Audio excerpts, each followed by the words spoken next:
your practice, what proportion of patients require targeting HIV by a drug that works by a different mechanism than those that are currently available? Yeah, so this used to be a big issue. People with multi-drug resistant virus, lots of transmitted resistance, lots of cross-resistance within classes, much, much less of an issue. And most of them are the ones Joe was talking about, the people we started on treatment 20 years ago, the transmitted resistance from vertical transmission. So there's a subset of them. They're pretty rare. Even in an inner city population like mine, they're pretty rare because most of the failures aren't taking their drugs at all. We have one patient who's in the ibalizumab fostemsavir clinical program. But they exist. But they exist, and we, I think, are very pleased when companies are willing to go out there and try to create new drugs for a niche population who's in great need. It's a big challenge, right? Because they're unequivocally, it is a need, right? Yeah, but it's a small need. The niche. And so really the challenge is to both the FDA and the developers, how do you create studies that, where you want to study 300 people and each center has one person. You have to have 300 centers, and that costs a lot of money to do that sort of thing.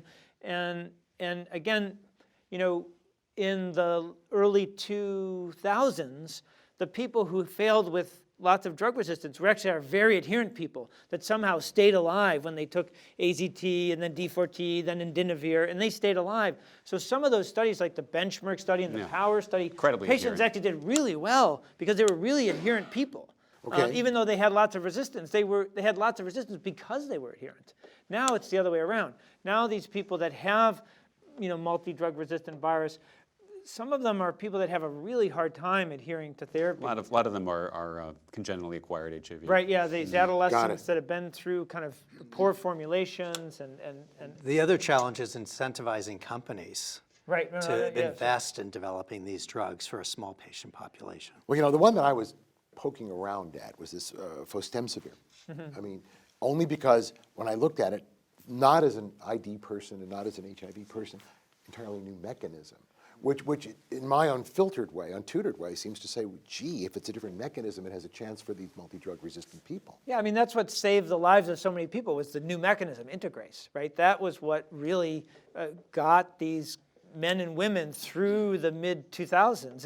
And so the problem with fostemsavir is that unlike dolutegravir, which is one pill once a day, it's great if you have resistance, but it's also great up front. Fostemsavir is not that, right? It has kind of modest antiviral activity. It definitely has antiviral activity, but it's a little bit modest. It's an attachment inhibitor, so it attaches to the most variable part of the virus. That's the envelope. So attacking the most variable part of the virus is not the best strategy because the virus is going to become resistant more easily. So it really, it's unfortunately just kind of modest antiviral activity. So.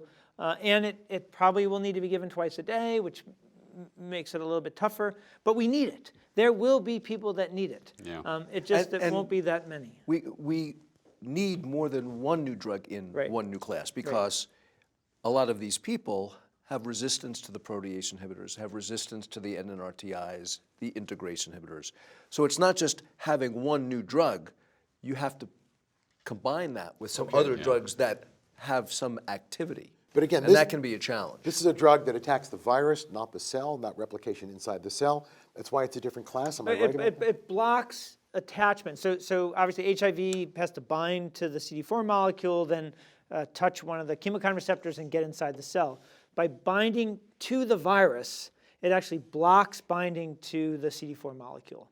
So we have another drug that blocks entry, Maraviroc, that actually binds to the cell and prevents the virus from entering. But so it's an important drug. There's no question that it is a different mechanism. The patients who are resistant to our protease inhibitors and INSTIs and NNRTIs likely won't be resistant to this, though some people are naturally resistant, a small percentage, because it binds to that envelope. So it's unequivocally useful, and the phase 3 study is ongoing. In fact, it's past its primary endpoint. It likely will show activity. It probably, we'll find out probably this summer whether it has much toxicity, but probably not because the study's ongoing. It hasn't been stopped.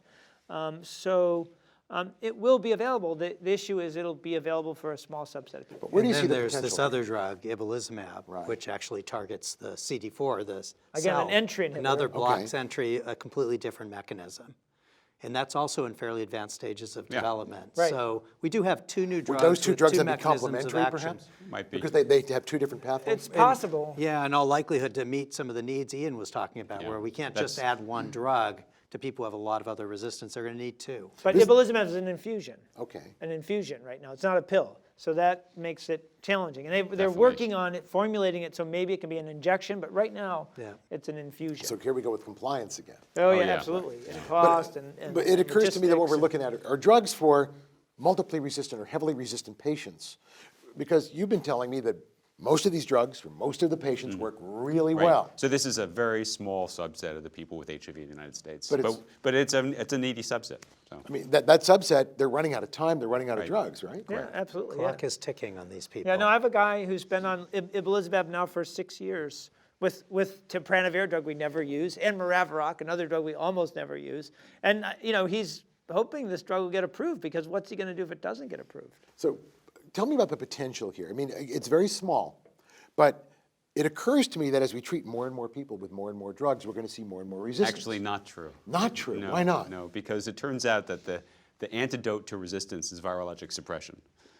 And with the more successful regimens that we have, the more people are virologically suppressed and the lower the incidence of resistance. And that's, but very smart people predicted exactly what you were saying. But it Thank turned you. out I'm not, relieved at the it moment. turned out not to be the case, thank goodness. Right, So, in the setting of monitoring. Yeah. Now, in sub-Saharan Africa and other resource-limited settings where they don't monitor, so they don't detect failure earlier, you certainly see accumulation of resistance, absolutely. Usually nuke and NNRTI resistance, which fortunately will likely be able to be overcome.